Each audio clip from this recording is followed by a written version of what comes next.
The Drink Beer, Think Beer podcast is sponsored by Beer Edge. I'm Andy Crouch, the co-founder of Beer Edge, along with my partner and your podcast host, John Hall. John and I work hard to bring you fresh and insightful content related to the ever-changing world of craft beer. We're passionate about beer and independent journalism. If you're interested in supporting Beer Edge, visit our website, beeredge.com, which is updated regularly with new content, interviews, and articles.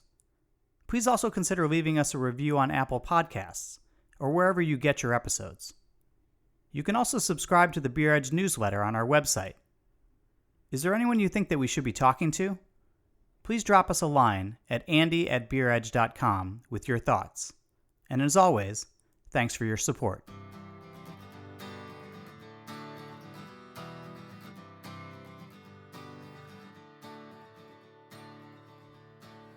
This is Drink Beer, Think Beer, the podcast that gets to the bottom of every pint.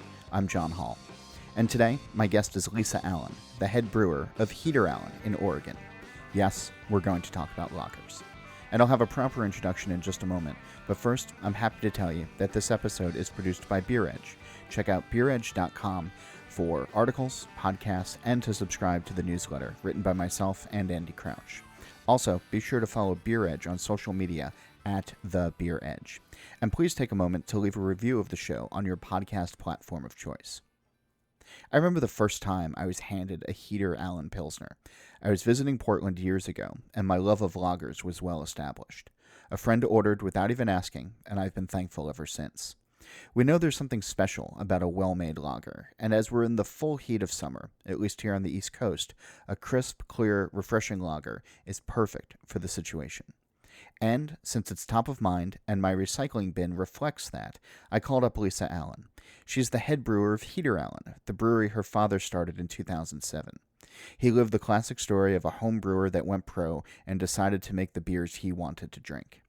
In a hoppy landscape, his beers stood out in Oregon, even if you couldn't get them too far from the brewery itself.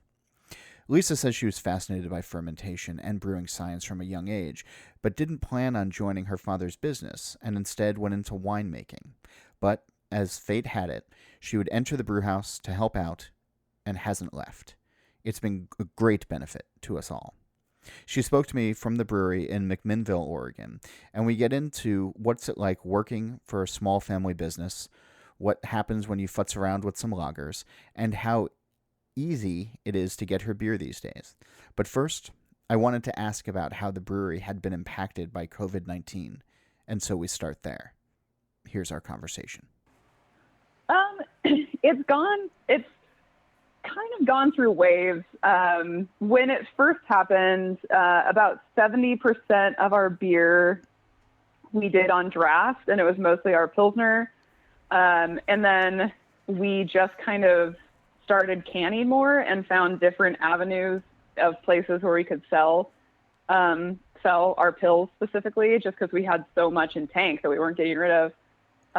But I definitely had so many tanks full, like we went down to only 3 days of work a week for a while there for probably the first month. And then now we're not back to a full 5 days. It's typically, I think I'm working probably now about like 32-hour weeks, 30-hour weeks, and it used to be back what, to brewing though? twice a week.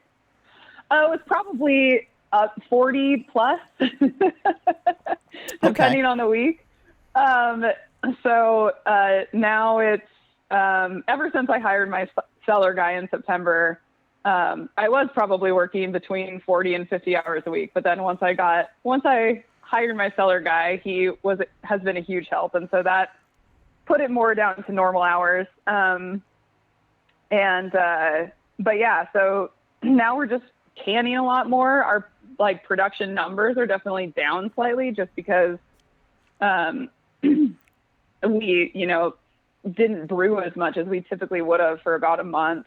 Yeah. But can sales are going relatively well.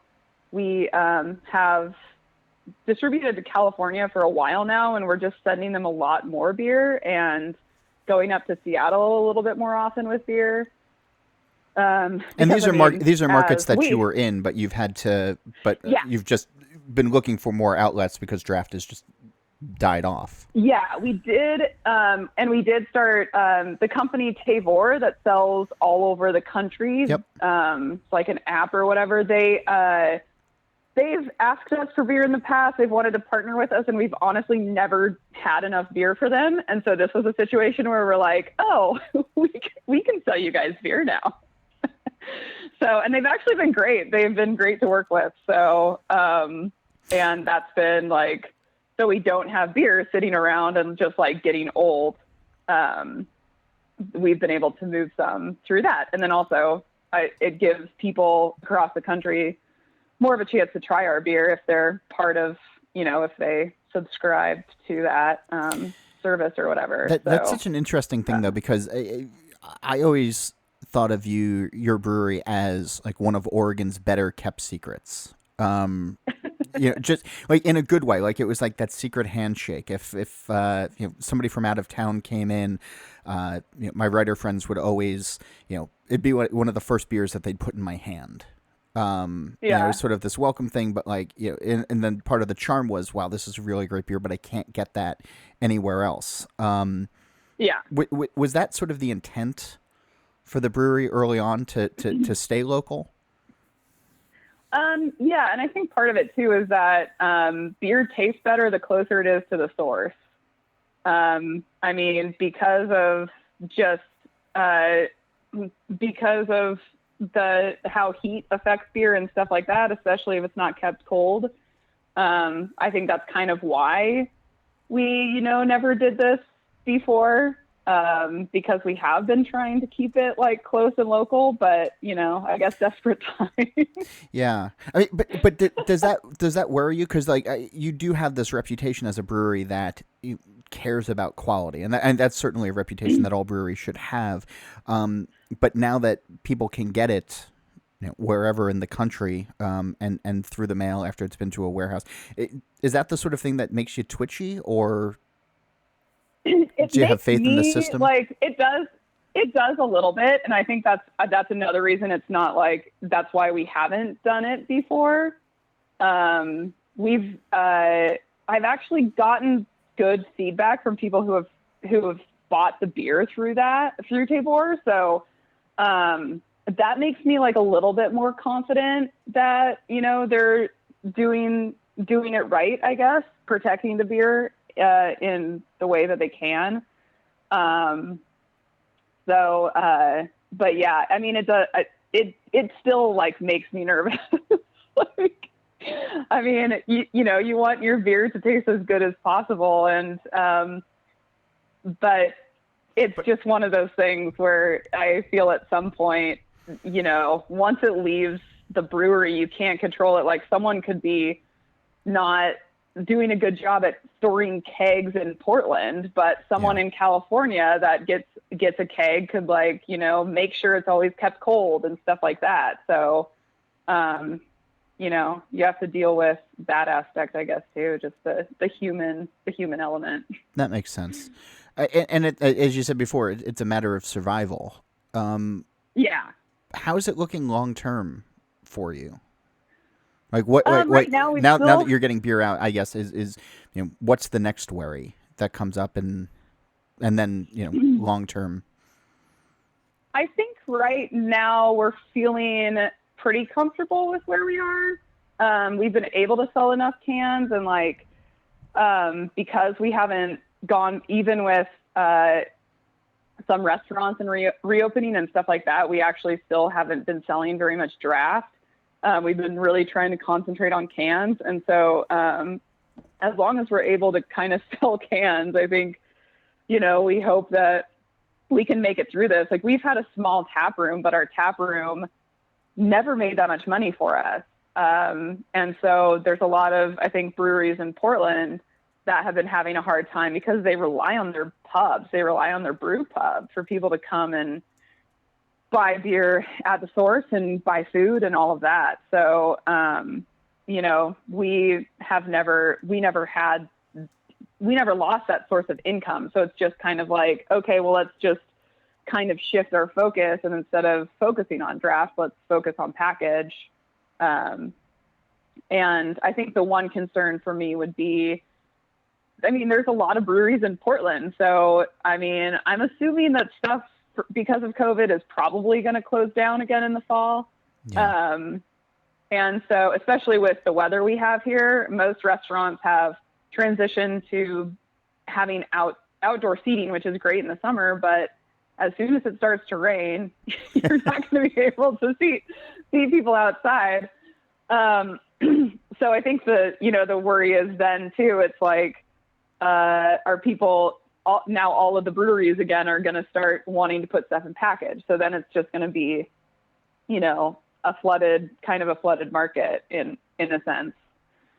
So yeah, I think we're in pretty good shape right now. But I think it'll be interesting to see kind of what exactly happens in the fall. So we're trying to brew like special things. I mean, we typically brew twice a week, and before COVID, so about 8 times a month, sometimes 9, but usually 8 times a month, and 6 of those brews would be pills. And so we didn't really have a lot of room to brew other stuff. And so now it's like, I'm still brewing a decent amount of pills, but we're also brewing, we've been doing these series of these differently hopped Pilsners, where we typically have been taking like kind of a newer, exciting American hop and using that in a Pilsner to kind of accentuate the hop. We've been doing like, we've brewed a Zwickel beer, which is kind of like a Franconian style, kind of my take on Marsbrau Ungespunden. And we brewed that twice now just because we were like, this is really good. Let's do this again. I was actually just working on the schedule earlier today, and we're going to do our export lager again. And all of these used to only be draft only options. And, now we are putting them in can. And so it's kind of cool too, because I think more people are able to try them rather than trying to track down what bar or restaurant or whatever has it on tap. So getting access, because we've been seeing this trend is that people are drinking like comfort beers during lockdown, during COVID. I mean, there was this initial thrust of like, hey, let's all drink our cellars and let's all empty our cellars. And then I think we got about a month or so into that, or in some cases, 2 or 3 days into it. And it's like, man, I just want a lager. Like this, this oxidized, boozy, old ale that I've been holding on to since 1994. It's just not what I thought it was going to be. Have you been seeing that as well, that people are gravitating towards you, and maybe fans, or I guess I should say drinkers, that might have previously come to you only occasionally or even not at all, are now coming and buying your beers because of what we're going through? Yeah, I think especially I think at the start of this, especially too, I was even seeing like we were going through so much pills, and we would just get we've been kind of partnering with another brewery locally in McMinnville to sell our cases out of there. So we only have to have like one person come in contact with the public on a regular basis and stuff. But what's the other brewery? Well, Allegory Brewing. Okay. And but I mean, we would even just see people would call and be like, hey, if you guys are around, can I come and pick up some beer? And then these people who used to buy maybe a 4-pack or maybe 2 4-packs every once in a while would come and like buy a couple of cases. So people were like, oh, I'm going to like get a lot, because who knows like when I'm going to be able to make it down here again, or I'm just going to stock up because I'm at home and maybe I'm drinking a little bit more than usual. So yeah, I fall into that latter category. Oh yeah, same here. It's interesting though. You're talking about adding new varieties of hops as well, and we've had other lager makers on this show, and anybody who listens to it knows that I'm an unabashed fan of lagers. there's usually a sense of tradition that exists, and trying to make things as technically perfect to historical style as possible. The fact that you're messing around with hops, I dig that idea. I like that idea. And I guess I'm sort of curious as to your thought on what is the state of lagers in America right now. Excuse me. Yeah, I think one of the reasons, just to say, like, why one of the things that's cool about doing our series with the different hops is, like, we're in McMinnville. We are, like, really close to Oregon's hop country. And we also, like, even though, our beer definitely has a following and is popular and stuff like that, IPA is still king in Oregon. So I think if you make a Pilsner that's maybe a little bit more on the hoppy side, like, people are like, ooh, this is nice. Yeah. But do you run the risk, though? And I do want to get back to the current state of it. But do you run the risk of just becoming like an IPL, the India Pale Lager, or God forbid, just people thinking that it's an IPA because they don't know the difference? We try to make it so it's we do kind of a German style Pilsner base, and so it's pretty. The hop is definitely there, but it's not going to be like, none of them have been totally overwhelming where you're just like, oh man, like, this is way hoppy. Like, if you are primarily a lager drinker or a Pilsner drinker, you're still going to like kind of the differently hopped ones. They're definitely, it's not dry hopped with 4 pounds per barrel of the hop. It's all hot side for these beers. And so we're trying to keep them, good to accent the hop, but not like, it's not going to totally like destroy your palate with bitterness or just be too hoppy that a typical, like, someone who enjoys our regular Pilsner is, still going to enjoy it. And people who, typically buy our beer are still going to enjoy it. Yeah. So back to the original question then, I guess, though, like, how do you see the state of lagers in America right now? The state of lager. Yeah. Well, I think it is cool to see kind of lagers becoming more popular in the last couple of years. Among craft drinkers. That's been really, yes, among craft drinkers. I've had, because lager is the most popular style in the world.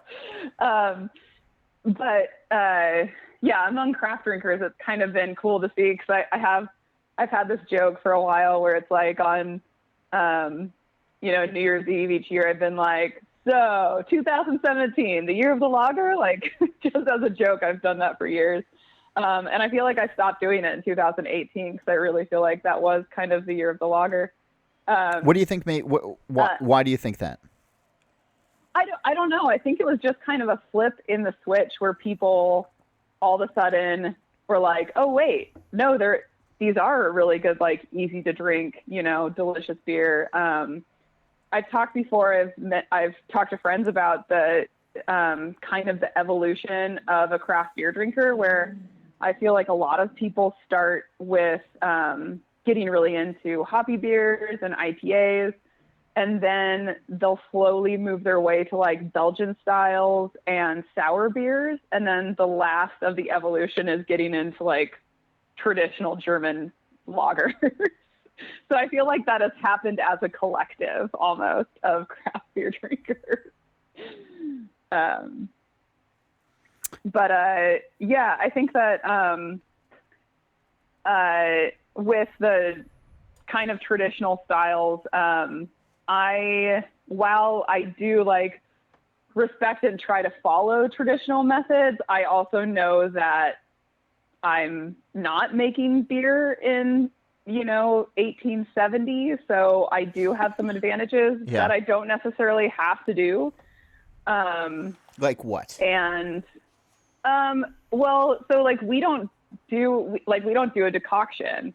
I think if you have a decoction kettle and you're able to do it, it is a really cool method and could add some awesome flavors to your beer. I don't think it's necessary to make a good lager. I think if you have a heated mash mixer, that works kind of the same way. So you're not going to get you're not going to get some of the caramelization flavors you get, but you're still going to, manipulate the enzymes in a certain way that you want to, as you would with decoction. Yeah. So, so there's, I don't know. I think that there can be I think that you can make really good lagers on like a more American system. So I'm not like, like I said, I totally respect the very traditional thing. Mm-hmm. I don't necessarily think all of it is necessary. I am surprised that more brewers don't do natural carbonation for their beers, like more craft brewers, because then you're like saving an element. I just think the texture of the carbonation when you're spoonding a tank is a lot better than using a carb stone, and you're not going through as much CO2, and it's more environmentally friendly because you're utilizing something that the yeast is producing anyway. Yeah. So certain things like that I do like adhere to and do think are really important, and then there's other things that I'm like, yeah, that'd be really cool, but I don't think it's absolutely necessary. So I'm not looking for you to name names, but there are people there are brewers who are putting out lagers these days, and I'm using air quotes as I'm saying it, and they're not like sticking to even some of the most basic guidelines in some cases. Before COVID, I imagine you were out drinking and you were out trying a lot of things. And as a brewer, I imagine that there are things that just make its way to your brew house from, fans and other people on travels. If visiting breweries in the past is any indication, brewers get a lot of unsolicited beer from outside places.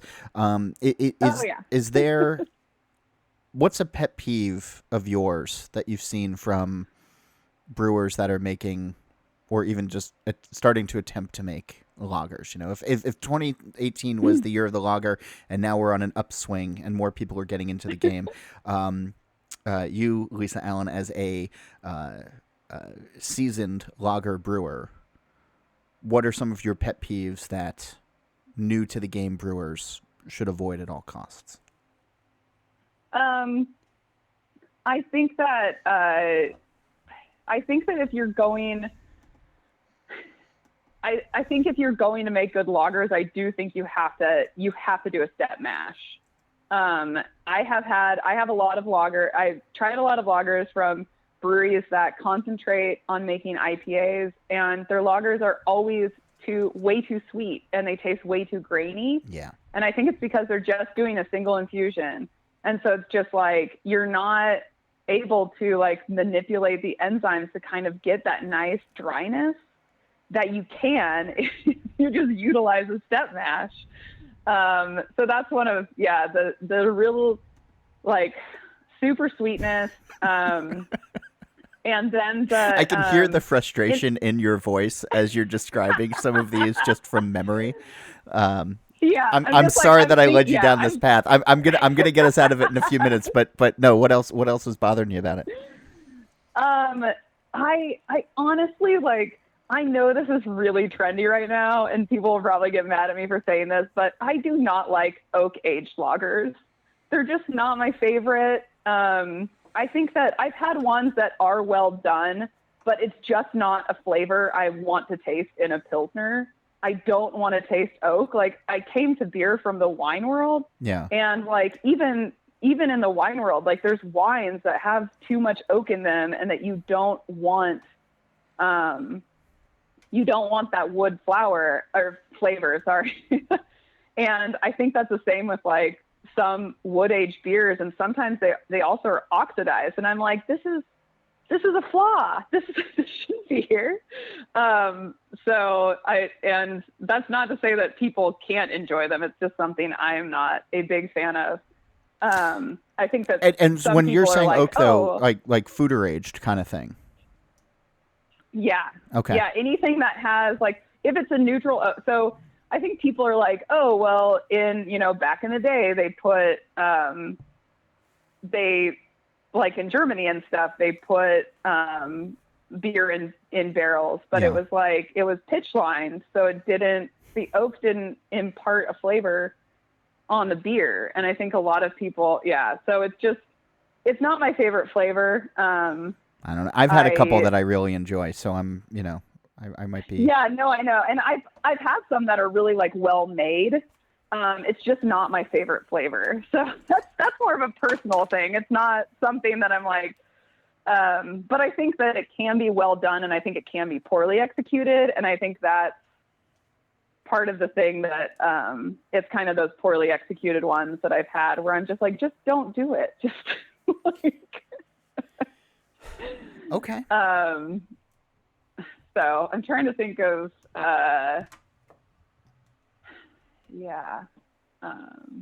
We don't have to keep going and down the path. No, it's, Okay. Who knows? I might think of something else later. All right. If you do think of something else later, tell me. But you mentioned coming from the wine world, which not a ton of people do.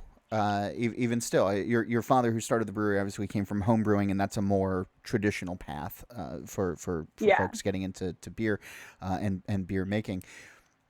What did you learn in the wine industry that you think has helped you make good beer, better beer, great beer?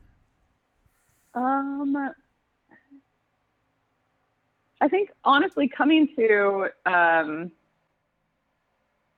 think so. A lot of the places I worked at were like custom crush places, like for those who don't know what that is, can you? Yeah. quick So define. it would be like you would, a winery would make wine for several different wineries. Okay. So one of the places, one of the places I worked at in California, they made their own wine, but then they had all of this extra tank space. And so they also took on clients and made their wine there, from processing the fruit all the way to putting it in barrels. And so what I kind of learned, I think, from that is that there's a lot of ways to there's a lot of ways to make wine, essentially. And I think that's the same way with beer too. I think sometimes brewers get very like, oh, this is the one way we do things and this is the way we have to do things. But there's a lot of different ways to do something, just like some lager brewers use decoction and some don't. And some IPA brewers dry hop at,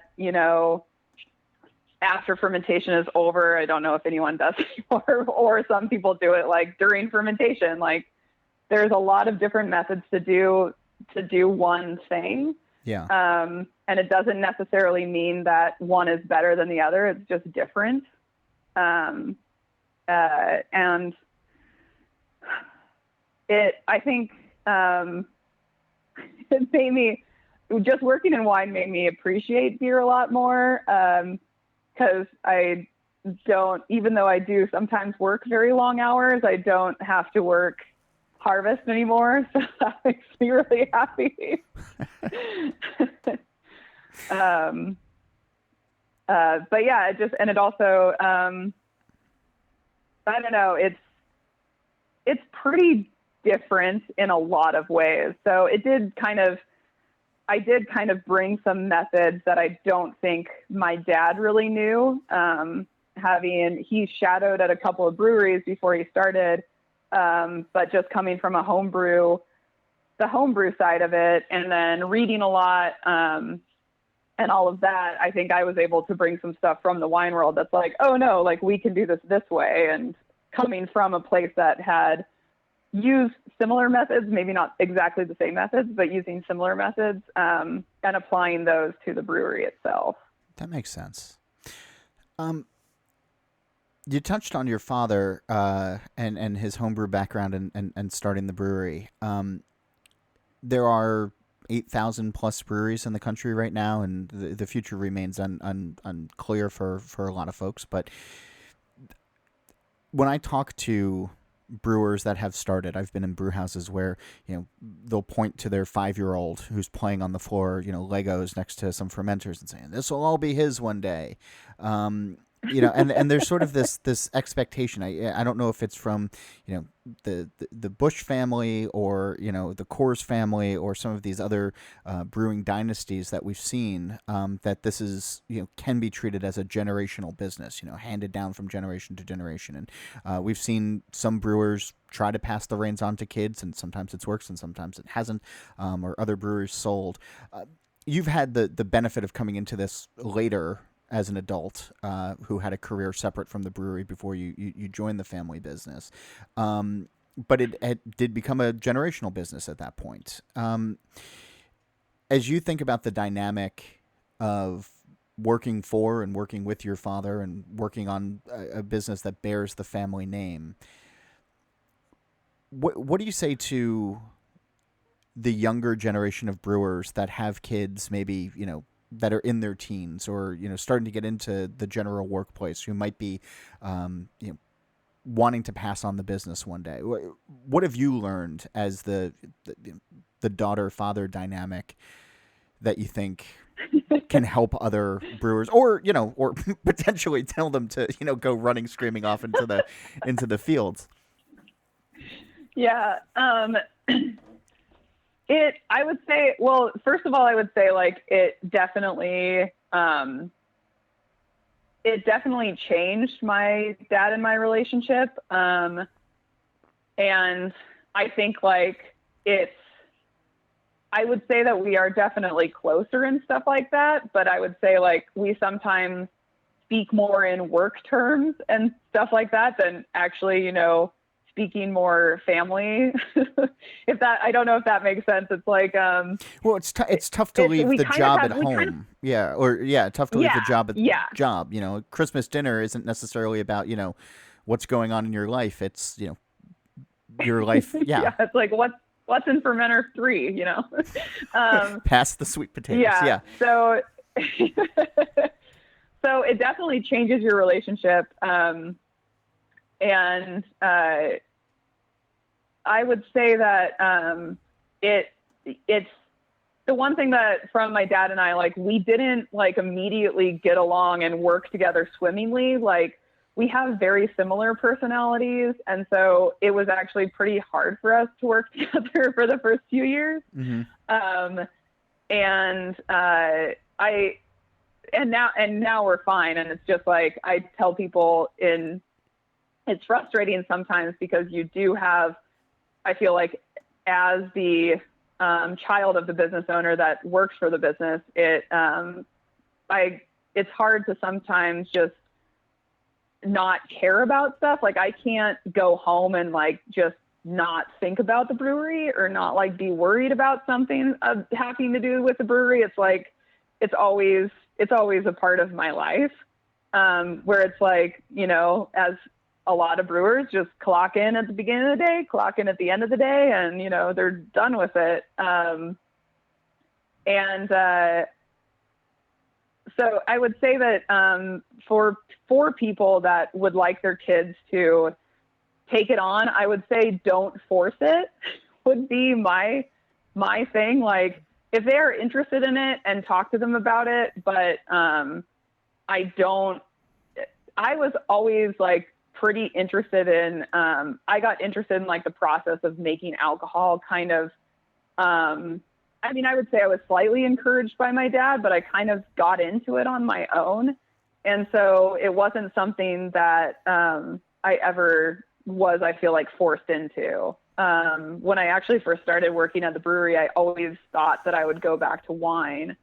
And I was just the whole part of me working there was my dad needed to get his knee replaced. And so I was going to help and work at the brewery while my dad had to get his knee replaced. And then I just really liked the process and really liked the industry. And I did, like working for a family business. But, my name is essentially on this beer. Yeah. It's because Heater is your mother's maiden name, and Allen is obviously your last name. Yeah. So that would be, I think my main piece of advice would be to not force your, child into it if they don't want to do it. Because like you said before too, there have been some breweries that have just decided to sell, and sometimes that's the best move for the family. Yeah.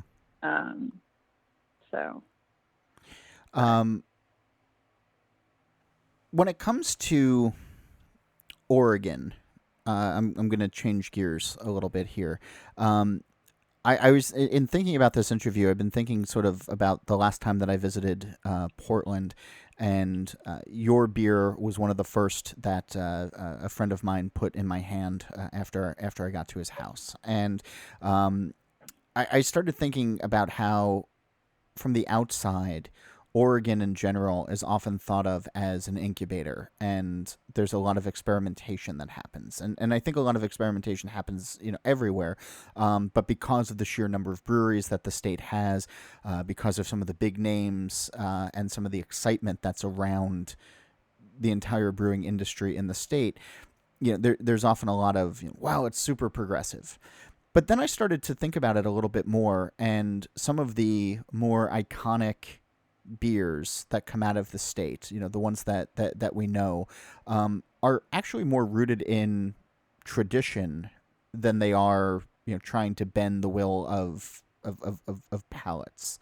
And I'm sort of curious, as somebody who makes lagers and makes them well in a traditional style, but then also, as we now know, messes around with them a little bit. How should we view Oregon? From a more, I don't know, intimate level, I guess, not necessarily some of the bigger brands that make their way out of the state. I'm thinking of, like Rogue or Deschutes or, even Ninkasi, these days. But on the more, I don't know, neighborhood level or town by town level, that's not Portland. What's Oregon like beer wise? I would say so. As I mentioned, I think earlier that IPA is still very much king in Oregon. But I think that because we have this brewing tradition where I think there is a lot of really well-made beer, I think that, there's this standard kind of that, if you're going to have a brewery in Oregon, like, you need to make really good beer. And if you don't make really good beer, you probably aren't going to last very long. That's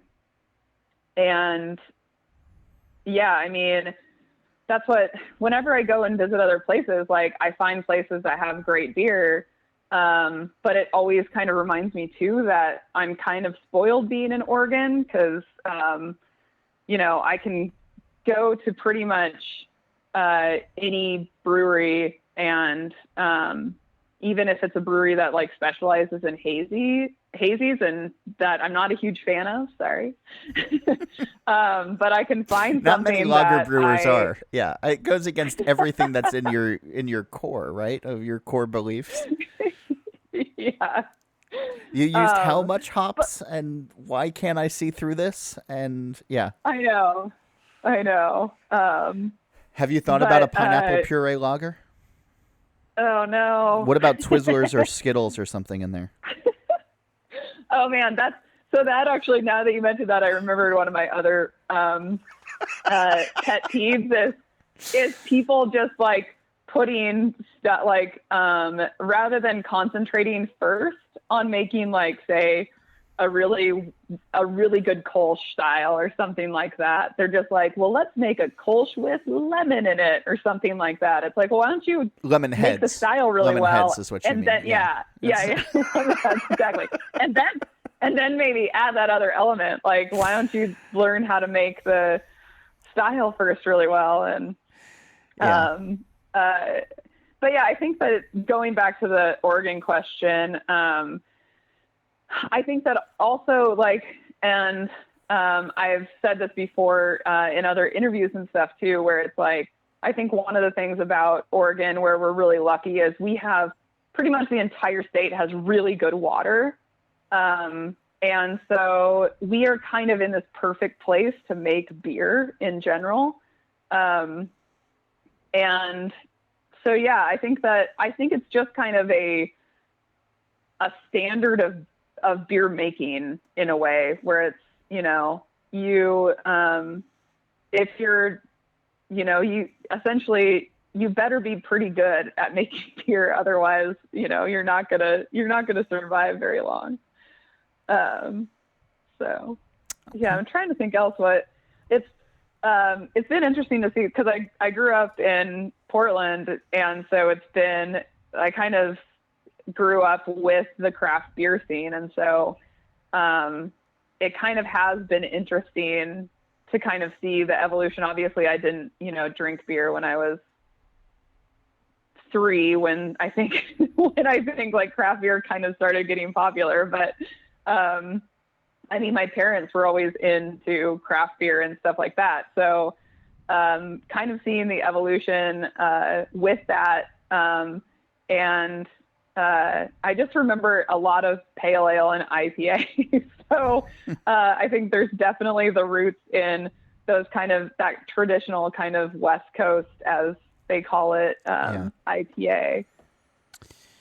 As we're recording this, and this will go up just a day or so after we record this episode, Portland has been rocked by protests, rocked by federal agents doing some really questionable stuff, and I'm being charitable with the word questionable, borderline, if not completely, against what we stand for as a country. And there's real fights being weighed in the streets right now, and we've seen beer and the brewing industry, start to reckon with itself over the last, certainly a couple months, but over the last few years as well. And you've been on the forefront of that. You've been very outspoken about change that needs to come to the industry on a number of different fronts. As we start to close out this episode, I'm curious as to where you think our attention should be. You as a brewer, running a business, that touches so many lives. Where should the brewing industry be, thinking about putting its efforts, and how do you enact that? How do you actually bring meaningful change to an industry that needs it? Yeah, I think it's really hard to. Yeah, it's an inelegant question to ask as well. Yeah, so it's. Yeah, it's. But I would think I think one of the things is like in people's tap rooms and restaurants and all of that. I think one of the first things you can do is make sure that everyone feels welcome there. So. That means maybe not having a Confederate flag on your wall, or like making sure there's just keep it plain. Have don't have racist or homophobic or sexist, beer names. I think that's a big one. It's amazing that in 2020 though, that still has to be said. Oh, I know. It's like, a friend of mine who owns a beer bar called the Bitter Monk here in McMinnville, he has, people are like, oh, why don't you get this beer on tap? And he's like, because of the name. And he refuses to have any beer on tap that has a derogatory name towards women, or if it's, geared towards another group. He's like, I'm not going to have some date rapey beer name on tap. Yeah. But I think it's just making an inclusive environment, which I feel like, if people feel welcome, then I think you're going to get more people in that industry. I think that's in a way how, what happened with women. I think especially in the Pacific Northwest, I feel like we do have this little kind of liberal bubble. And I think that's one of the reasons why we have a lot of women brewers and just women that work in the beer industry out here. And not to say that there aren't issues, but I think part of that is because the tap rooms and restaurants and pubs were always like, you know, very inclusive to everyone that wanted to come in there. And then I think it also is with education.